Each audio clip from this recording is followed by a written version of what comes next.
Hey guys, Katie here on the GF Ninja. I'm going to be sharing with you today a recipe that I came across on Aprons.com.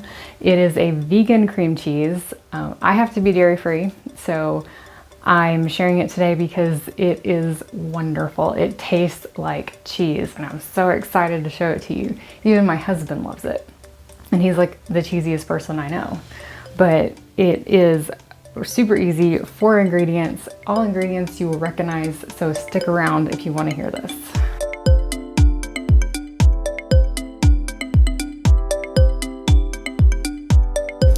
So what you'll need for this recipe is raw unsalted cashews. You want to make sure that you soak these for at least 4 hours, lemon juice, dairy-free yogurt of your choice, and salt.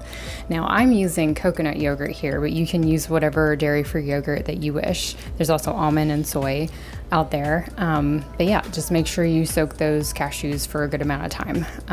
And you'll just want to put all your ingredients into the food processor all at once and put the lid on and pulverize it.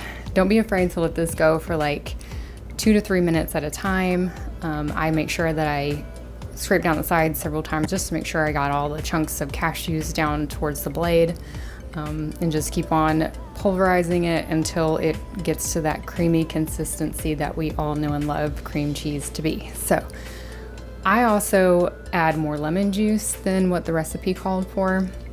I like it a little bit more tangy. I've also thought about adding apple cider vinegar to this to see how that tasted. So, but the best thing about this is that it tastes like cream cheese. Like, it's so good.